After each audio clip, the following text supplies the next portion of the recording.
থাকবে শিক্ষক কর্মচারীদের নিবন্ধন আর 5 বছর, তাই নিয়ে আমরা 2018 থেকে 23 একটা লিফলেট আমরা বের করেছিলাম এবং তাতে যে কর্মচারীদের প্রতি প্রতিশ্রুতি সেখানে যে না পাওয়ার বিষয়গুলো সেই বিষয়গুলো আমরা উল্লেখ করেছি। আসল কথা হচ্ছে যিনি বলছেন মাননীয় বিপ্লব কুমার দেব, তার যে সময়সীমা সেই সময়সীমার আগেই কিন্তু নির্দিষ্ট সময়সীমার আগেই কিন্তু তার মুখ্যমন্ত্রী সেখানে 11th আওয়ারে কিন্তু তাকে পদত্যাগ করতে হয়েছে। এখন এটা সবাই জানে এবং কেন পদত্যাগ করতে হয়েছে এখন পর্যন্ত ত্রিপুরাবাসী এটা কিন্তু আমরা জানি না। কিন্তু উনি রাজ্যের বাইরে গিয়ে এভাবে শিক্ষক কর্মচারীদের যে বিভ্রান্তি করবার চেষ্টা করছেন, আমরা ত্রিপুরা কর্মচারী সমন্বয় কমিটির তার তীব্র প্রতিবাদ করছি এবং আমরা বলতে চাইছি যে 2018 থেকে 23 নির্বাচনের কথা এখানে আমি বলতে চাই না। নির্বাচন নিশ্চয়ই একটা প্রক্রিয়া, এর মধ্যে দিয়ে মানুষ তাদের রায় দেবেন, সরকার হবে।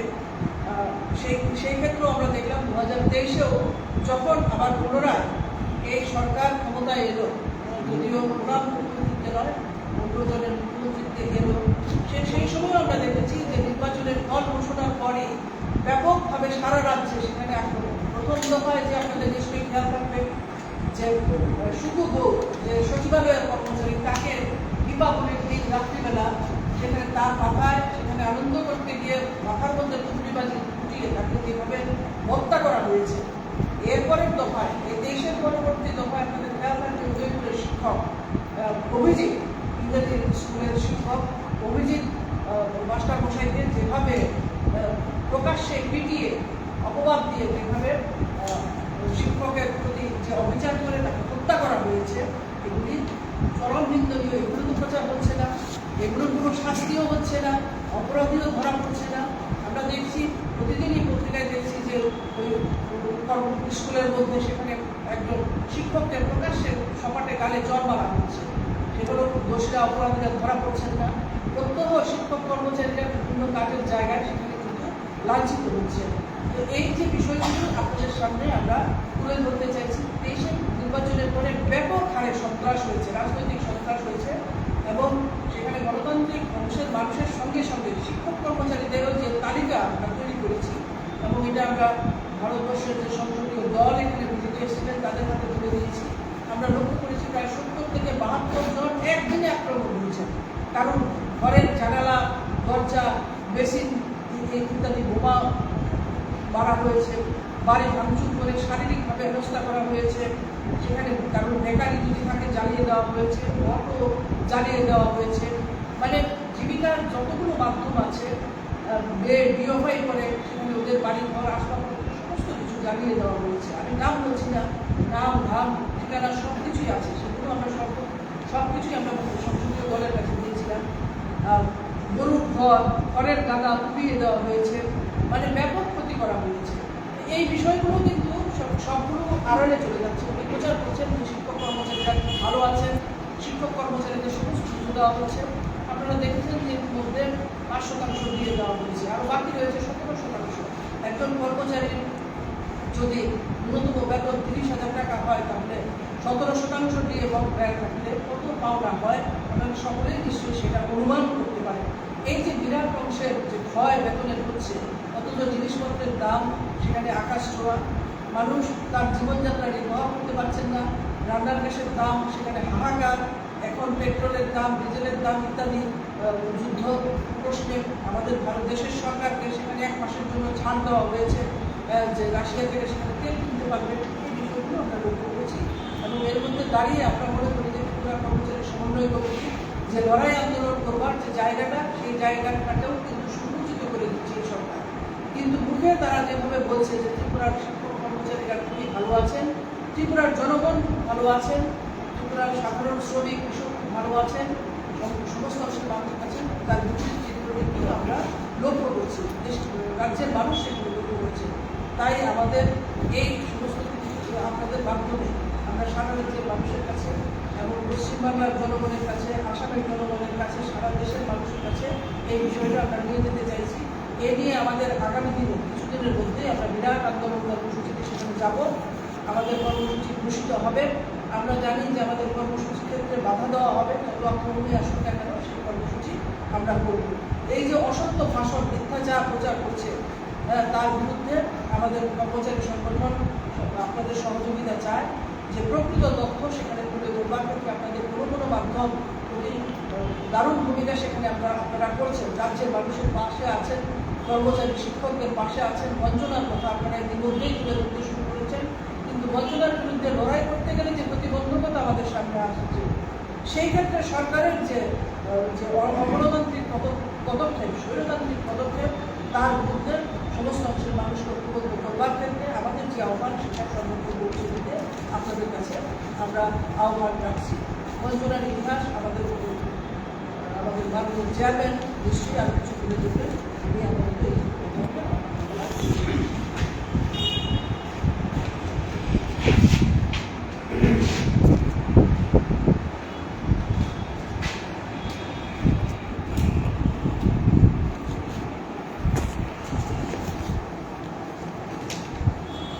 এই সাংবাদিক সম্মেলন আগত সংবাদপত্রের বন্ধুরা, তাদেরকে আমরা কর্মচারী সম্মেলন কমিটি পিস বিভাগের কেন্দ্রীয় কমিটির পক্ষ থেকে অভিনন্দন জানাই, ধন্যবাদ জানাই, স্বাগত জানাই। আমাদের জেনারেল সেক্রেটারি সহ সম্পাদক মণ্ডলী এখানে সদস্যরা আছেন আমাদের এনএসি সদস্যা। আমরা যে উদ্দেশ্যে আজকে সাংবাদিক সম্মেলনটা দেখেছি, আমাদের জেনারেল সেক্রেটারি এটা আলোকপাত করেছেন। আমরা বলতে চাই যে 2018 সালে বর্তমানে যারা ক্ষমতায় আছে তারা 299টি ভীষণ ডকুমেন্ট দিয়েছিলেন, জনগণের সামনে রেখেছিলেন। শিক্ষক কর্মচারীদের কাছেও এক গুচ্ছ ভীষণ ডকুমেন্ট রেখেছিলেন। সেই ভীষণ ডকুমেন্টকে সামনে রেখে তারা নির্বাচনী প্রচার করেছিলেন। সেই নির্বাচনী প্রচারটা যে তাদের একটা জুমলা ছিল, সেটা বারবার প্রমাণিত হয়েছে। তারপরেও আমরা ইদানিংকালে লক্ষ্য করলাম ত্রিপুরা রাজ্যের প্রাক্তন মুখ্যমন্ত্রী, বর্তমানে সাংসদ, ত্রিপুরা রাজ্যের বর্তমানে মুখ্যমন্ত্রী এবং আরও অন্যান্য নেতৃত্বরা কলকাতা, আসাম গিয়ে তারা নির্বাচনী প্রচার করছে। ভারতবর্ষ বৃহৎ গণতন্ত্রের দেশ, তারা সেই প্রচার করতেই পারেন, কিন্তু স্বাভাবিক। কিন্তু আমরা দুঃখের সাথে বলতে চাই,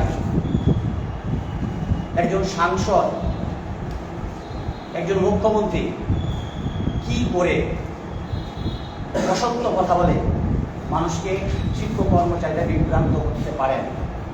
আমরা সেই কথাটাই আপনাদের মাধ্যমে ত্রিপুরাবাসী তথা ভারতবর্ষের সমস্ত জনগণের সামনে আমরা তুলে ধরতে চাই। বিপ্লবে বারবার বলছেন, গলার রগ ফুলিয়ে বলছেন, বিভিন্ন জনসভায় আমরা লক্ষ্য করলাম ওয়েস্ট বেঙ্গলে, যে আমরা সপ্তম পে কমিশন আমরা দিয়ে এসেছি, সপ্তম পে কমিশন ত্রিপুরা দিয়ে দিয়েছি।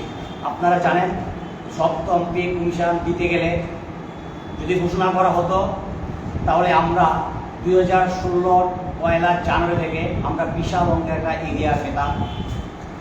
আমাদের যে মূল বেতন এবং ভাতা অনেকটা বৃদ্ধি পেত, কেন্দ্রীয় সরকারি কর্মচারীর মতো আমরা কিন্তু পাইনি।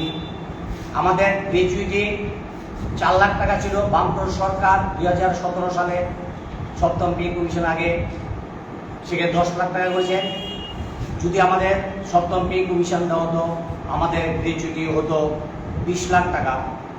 আমরা এখন 25 বছর চাকরি সম্পূর্ণ করলে আমরা পেনশনে গেলে আমরা সম্পূর্ণ সুযোগ পাই, পেনশন পাই। কিন্তু যদি সপ্তম পে কমিশন দেওয়া হতো তাহলে আমরা 20 বছর চাকরি করার পরে কিন্তু আমরা সমস্ত পেনশন এবং সুযোগ সুবিধা আমরা পেতাম। এটা কিন্তু আমরা পাই না।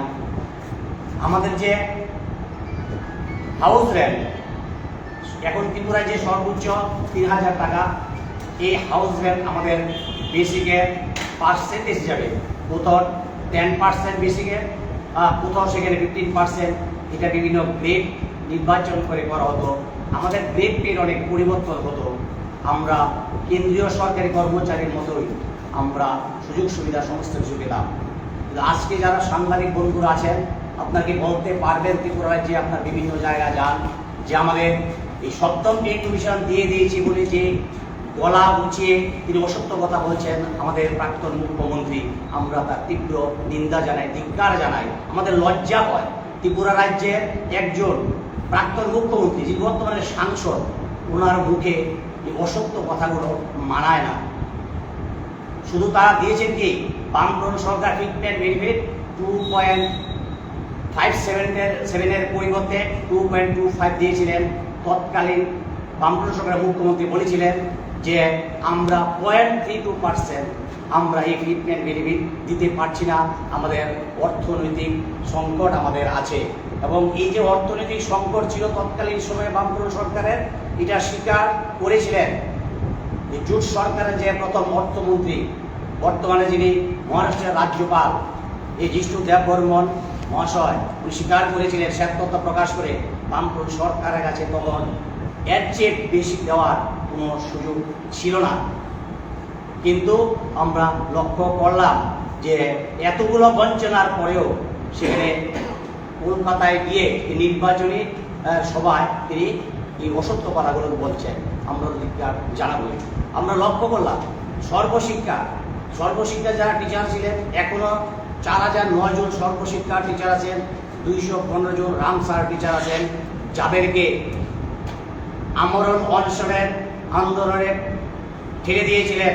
আপনারা গুরজি কনফারেন্স হলের সামনে দেখেছেন যে তাদের সামনে গিয়ে প্রাক্তন মুখ্যমন্ত্রী ওই বাইরে যে সুনীল প্রভারী, আমার আসামের মুখ্যমন্ত্রী হেমন্ত বিশ্ব শর্মা এবং ত্রিপুরা রাজ্যের আরও অনেক নেতৃত্ব, তারা গলা উঁচিয়ে বলেছিলেন আমরা যদি সরকারে আসি সর্বশিক্ষা শিক্ষকদের আমরা নিয়মিত বেতন দিয়ে দেব।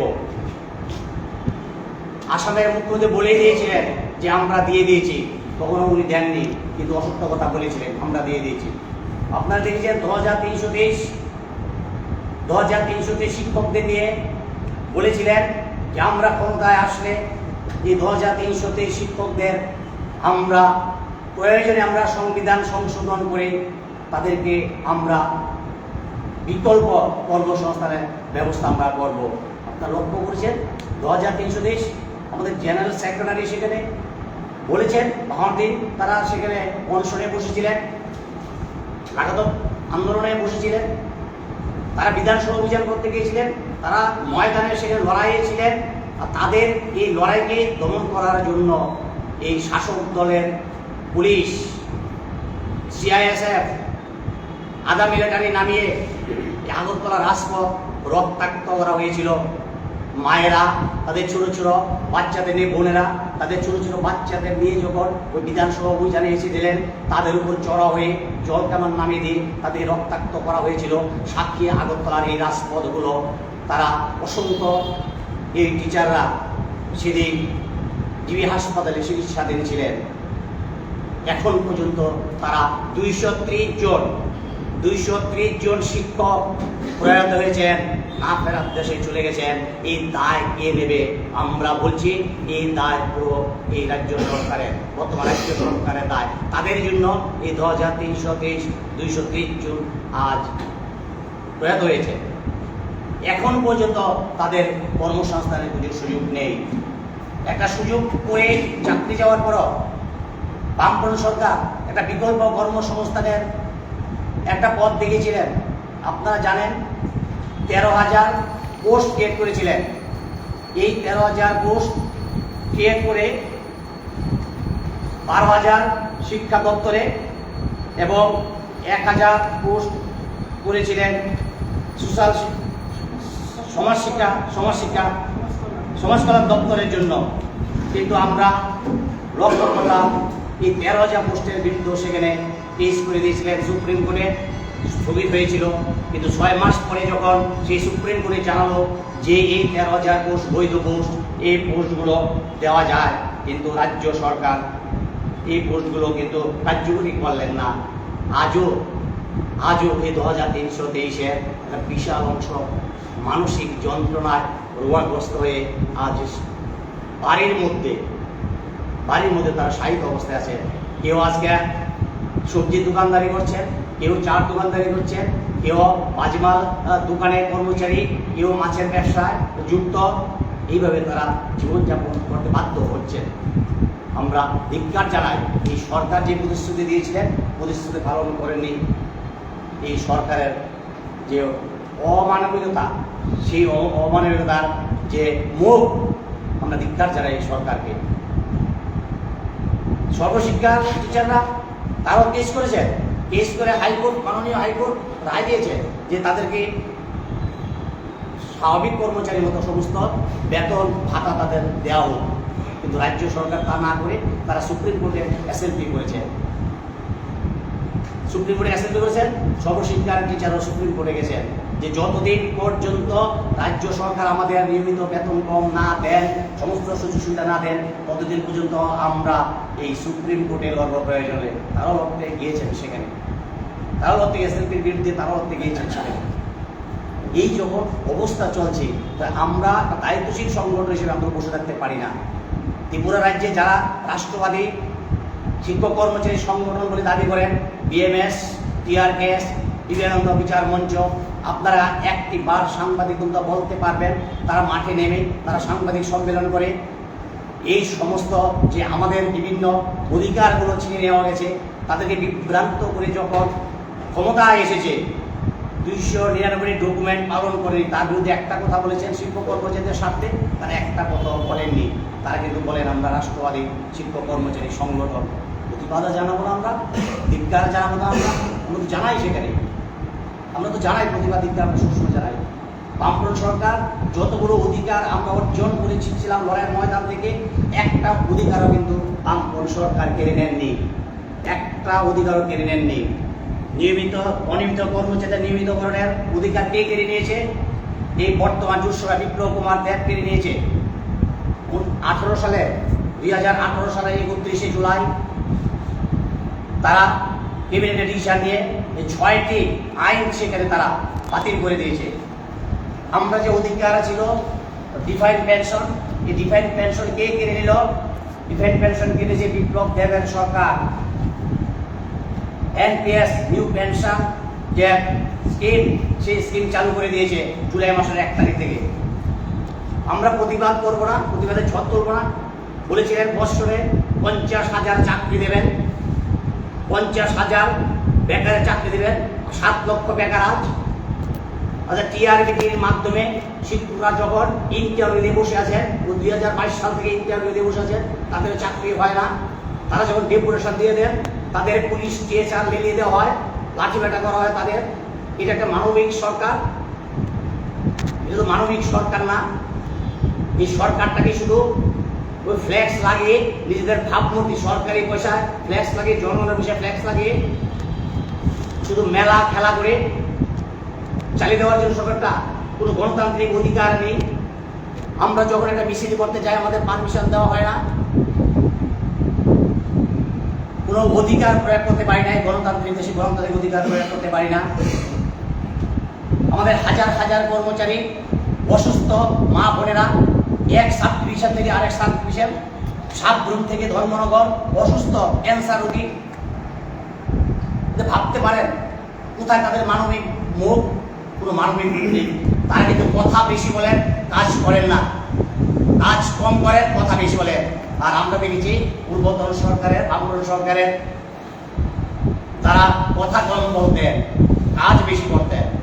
এই তফাৎটা এই জায়গায়, তফাৎ তারা বলুন, আপত্তি নেই, কিন্তু তারা যে এই জুমলাগিরি যে করছেন তার আমরা তীব্র প্রতিবাদ জানাচ্ছি আপনাদের মাধ্যমে।